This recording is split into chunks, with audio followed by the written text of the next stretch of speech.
Hi hello friends, welcome to my channel. Friends, మా ఛానల్ని first time చూస్తున్నట్లయితే తప్పకుండా సబ్స్క్రైబ్ చేసుకోండి.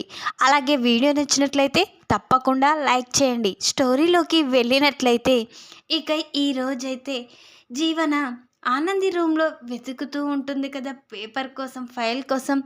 ఆ ఫైల్ దొరకటంతో పాటు ఇక ఆనంది ఆదిత్య పెట్టుకున్న అగ్రిమెంట్ పేపర్ని చూస్తుంది.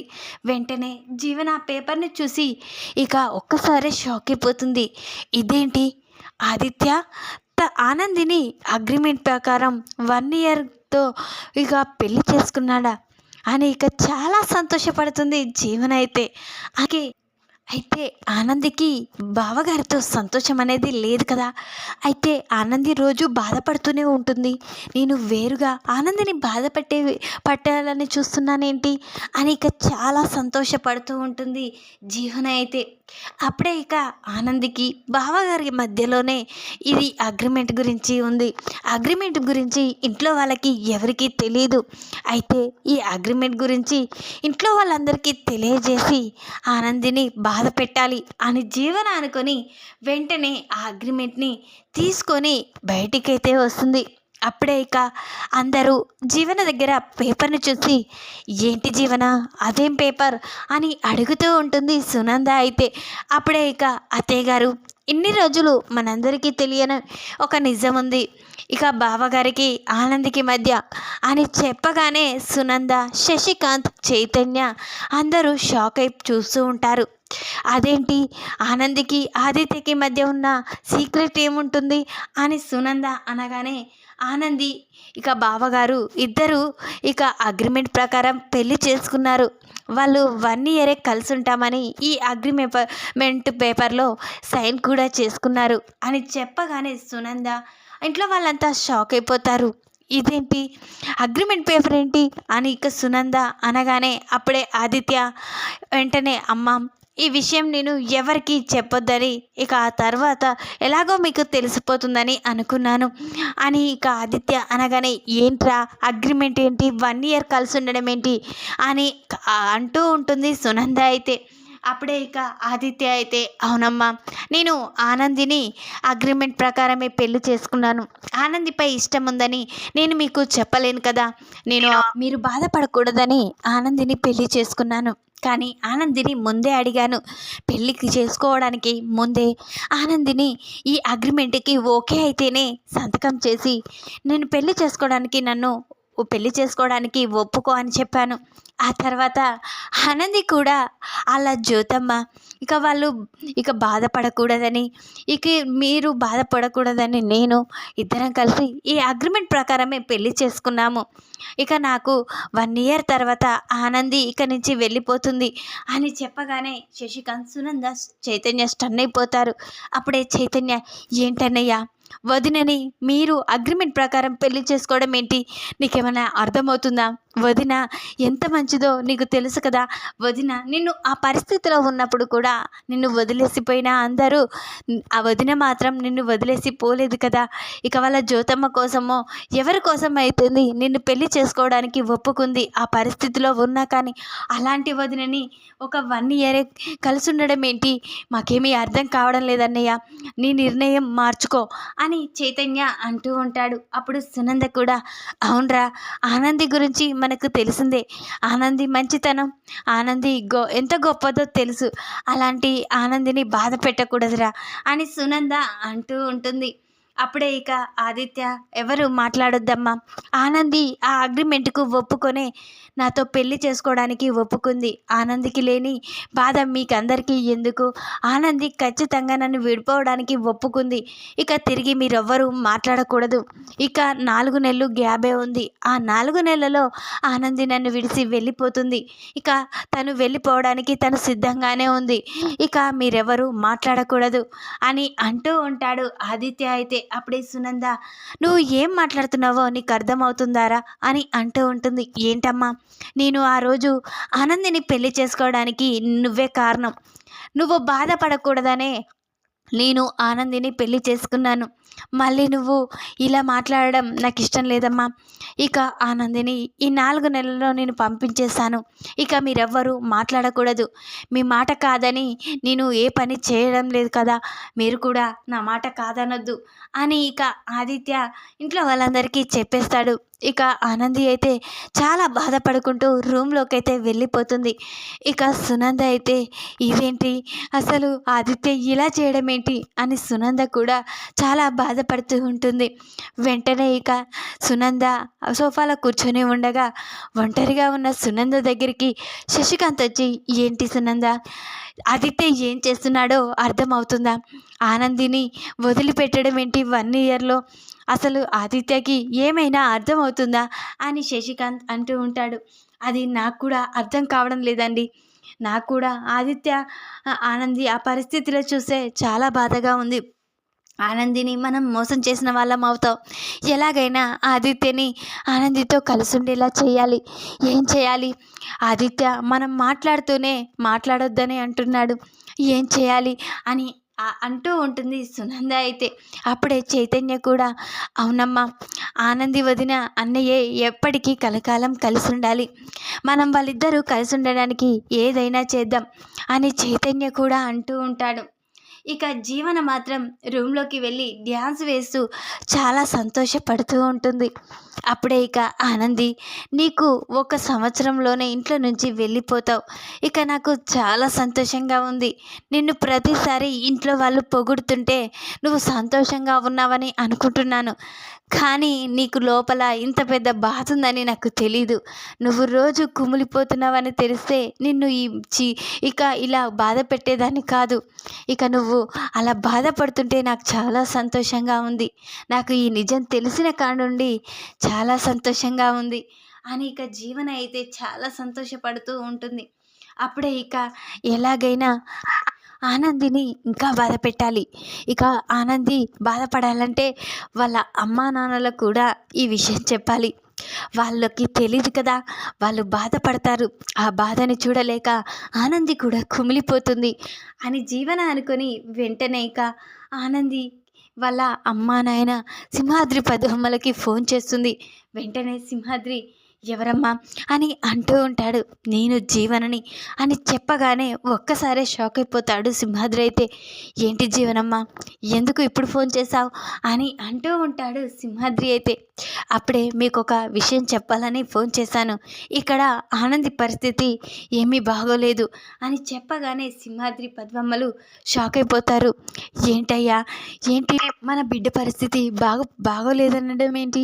ఏంటమ్మా, ఏం జరిగింది ఇంట్లో అని జీవనని అడుగుతూ ఉంటుంది పద్మమ్మ అయితే. అప్పుడే జీవన, అవును, ఇక్కడ కుట్టి పరిస్థితి ఏమీ బాగోలేదు. అసలు కుట్టి పెళ్ళికి కారణం ఒకటి ఉంది. అసలు కుట్టి చేసుకుంది పెళ్ళే కాదు అని చెప్పగానే ఒక్కసారి షాక్ అయిపోతుంది పద్మమ్మ సింహాద్రిలైతే. అప్పుడే, ఏంటమ్మా, ఏం మాట్లాడుతున్నావు, నీకు అర్థమవుతుందా అని అంటూ కసురుతూ ఉంటుంది పద్మమ్మ అయితే. నన్ను తిట్టడం కాదు, అసలు నిజం ఇదే. ఇక కుట్టి ఇక ఆదిత్య బావగారు చేసుకుంది పెళ్ళి 1 ఇయర్ గ్యారంటీ. అంటే 1 ఇయర్లో ఇక ఆనంది ఇంట్లో నుంచి వెళ్ళిపోవాల్సిందే. ఇక దానికి అంగీకరించే ఆనంది ఆదిత్య బావగారిని పెళ్లి చేసుకుంది అని చెప్పగానే ఒక్కసారి షాక్ అయిపోతారు పద్మమ్మ సింహాద్రిలైతే. అప్పుడే ఇక సింహాద్రి అయితే, ఏంటమ్మా, ఏం మాట్లాడుతున్నావు అని అంటూ ఉంటాడు. అవును, నిజం చెప్తున్నాను. ఈ నిజం ఇప్పుడే తెలిసింది. ఇంట్లో వాళ్ళకు కూడా ఈ నిజం ఎవరికీ తెలీదు. ఆ నిజం ఈరోజు నేను ఆనంది రూమ్లో ఉన్న పేపర్ ద్వారా తెలుసుకున్నాను. వాళ్ళిద్దరిది అగ్రిమెంట్ ద్వారా జరిగిన పెళ్ళి. ఇక అగ్రిమెంట్లో ఇక తను సంవత్సరం వరకే ఆదిత్య బాబు గారితో ఉంటానని, ఆ తర్వాత ఇక్కడి నుంచి వెళ్ళిపోతానని ఇక అగ్రిమెంట్పై పేపర్పై సైన్ చేసి పెళ్ళి చేసుకుంది.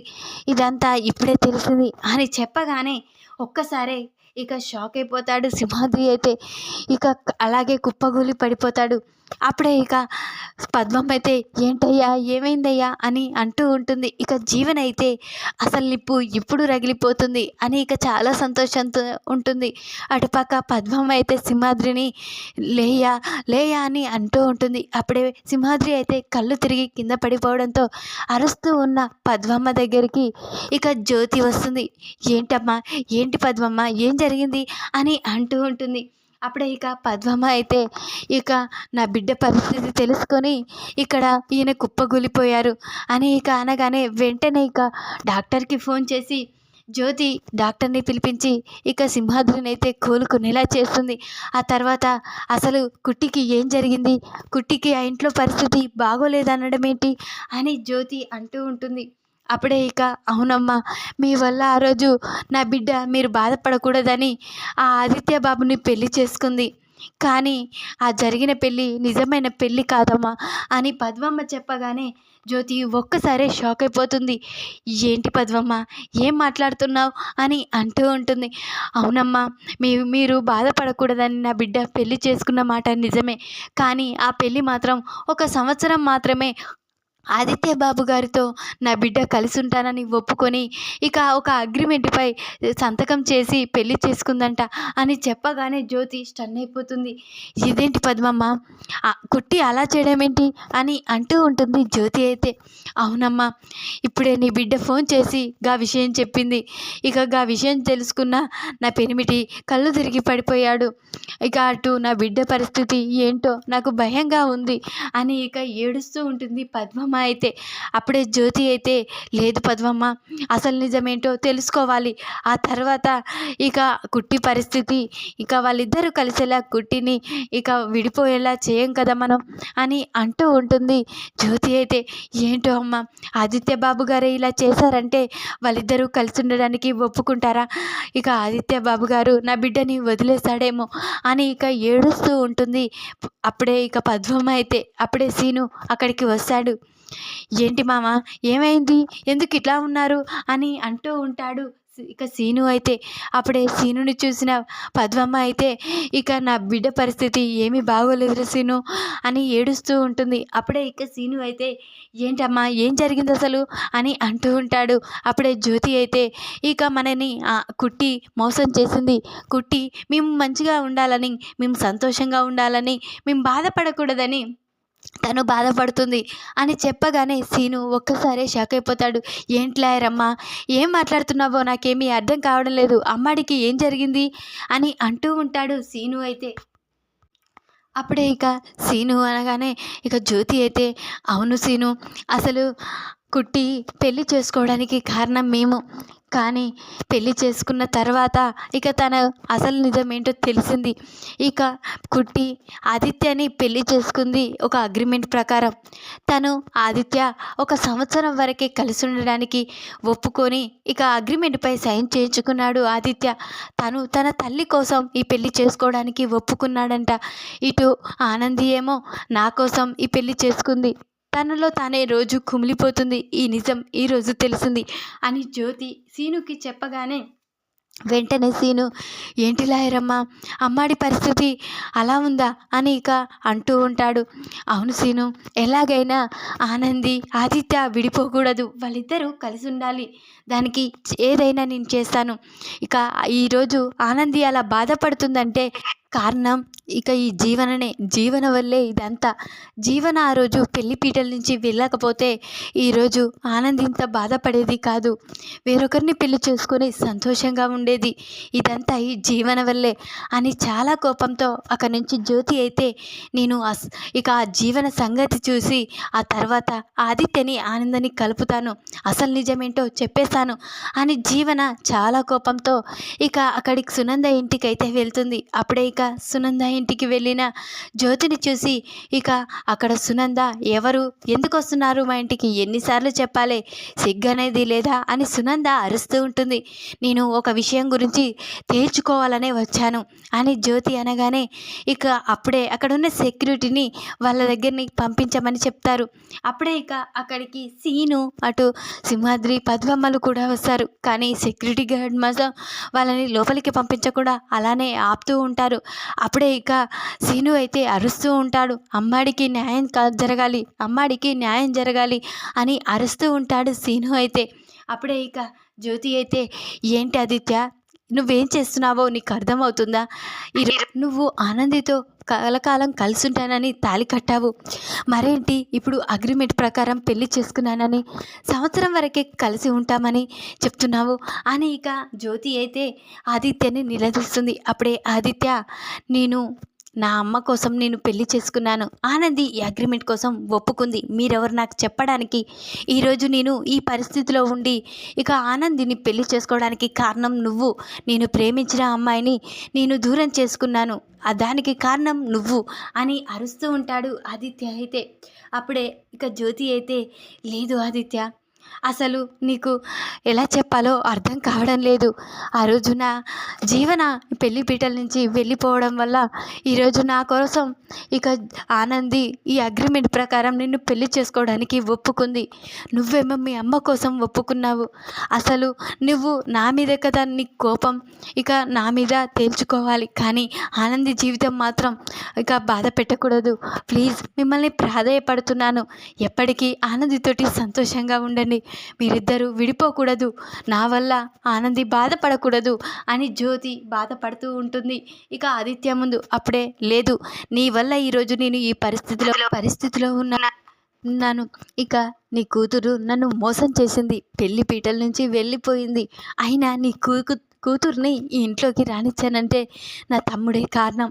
ఇక నా తమ్ముడు బాధపడకూడదని తను ప్రేమించిన అమ్మాయిని నీ కూతుర్ని ఇంట్లోకి రానిచ్చాను అని ఇక అంటూ ఉంటాడు ఆదిత్య అయితే. అప్పుడు నిజంగానే నా కూతురు చేసింది తప్పే, ఇక నా కూతురు చేసిన తప్పుకి ఆనందికి శిక్ష వేయకూడదు. ఆనంది మంచితనం నాకు తెలుసు, ఆనంది నా మీద ప్రేమతో ఈరోజు నిన్ను పెళ్లి చేసుకోవడానికి ఒప్పుకుంది, నేను బాధపడకూడదని. అసలు నిజం చెప్పాలంటే నీకు ఈ పరిస్థితికి కారణం నేను కాదు అని చెప్పగానే ఆదిత్య ఒక్కసారే షాక్ అయిపోతాడు. అప్పుడే ఇక, ఏంటి నువ్వు చెప్పేది, ఏంటి అర్థం కావడం లేదు, నువ్వే కదా ఆ రోజు నన్ను యాక్సిడెంట్ చేసి నన్ను ఈ పరిస్థితిలో ఉండడానికి కారణమయ్యావు, నన్ను ప్రేమించిన అమ్మాయిని నాకు ఈ పరిస్థితిలో ఉంచి దూరం చేశావు అని ఆదిత్య నిలదీస్తూ ఉంటాడు. అప్పుడు, నేను కాదు, అసలు యాక్సిడెంట్ చేసింది నా కూతురు జీవన, నా కూతురు వల్ల ఈరోజు ఆనంది బాధపడుతుందంటే నేను చూడలేకపోతున్నాను. ఈరోజు ఇదంతా ఇక నా కూతురు వల్లే, ఈరోజు ఇక నువ్వు ఈ పరిస్థితిలో ఉన్నావంటే కారణం నా కూతురు. ఆ రోజు యాక్సిడెంట్ చేసింది నా కూతురు జీవననే.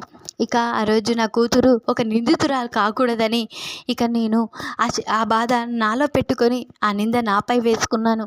కానీ అసలు యాక్సిడెంట్ చేసింది నా కూతురు జీవన, తనకి ఏదైనా శిక్ష వేయండి, కానీ ఆనందిని మాత్రం బాధ పెట్టకండి. ఆ రోజు జీవన చేసిన తప్పికి ఆనంది బరి అయిపోయింది. ఆనంది ఈ విషయం ఎవరికీ చెప్పకుండా తనలోనే కుమిలిపోతుందని మాకు తెలీదు. ఇదంతా చేసింది జీవనే, ఇక జీవనని శిక్షించండి, కానీ ఆనందిని మాత్రం ఏమీ బాధ పెట్టకండి అని ప్రాధేయపడుతూ ఉంటుంది జ్యోతి అయితే. అప్పుడే ఇక ఆదిత్య, నన్ను క్షమించండి, మీరే ఇదంతా చేశారని మిమ్మల్ని బాధ పెట్టాను, నన్ను క్షమించండి అని ఇక ప్రాధేయపడుతూ ఉంటాడు ఆదిత్య అయితే. ఇదంతా ఈ జీవనే తనకి యాక్సిడెంట్ కారణమైందని తెలుసుకుంటాడు జ్యోతి ద్వారా ఆదిత్య అయితే. అప్పుడే ఇక జ్యోతితో అయితే, నన్ను క్షమించండి, ఇక నా ఆనందిని నేను నా కలకాలం తనతోనే తోడుగా ఉంటాను, నేను ఆ పరిస్థితిలో ఉన్నా కానీ నన్ను పెళ్లి చేసుకుంది, కానీ తెలుసుకోలేకపోయాను, నన్ను క్షమించండి, ప్రతిసారి మిమ్మల్ని పొగడడం మేము ఇష్టపడలేం, మీతో మాకు శత్రువైన మీతో తను మాట్లాడడం మాకు నచ్చడం లేక ఇదంతా చేశాను అని ఇక ఆదిత్య అయితే ఇక ఎప్పటికీ నేను ఆనందితోనే కలిసి ఉంటానని ఇక జ్యోతికైతే చెప్తాడు. వెంటనే ఆనందిని అయితే హక్కునే చేర్చుకుంటాడు ఆదిత్య. ఈ వీడియో కనుక మీకు నచ్చినట్లయితే లైక్ చేయండి, మరిన్ని వీడియోల కోసం ఛానల్ని సబ్స్క్రైబ్ చేసుకోండి ఫ్రెండ్స్. Thanks for watching.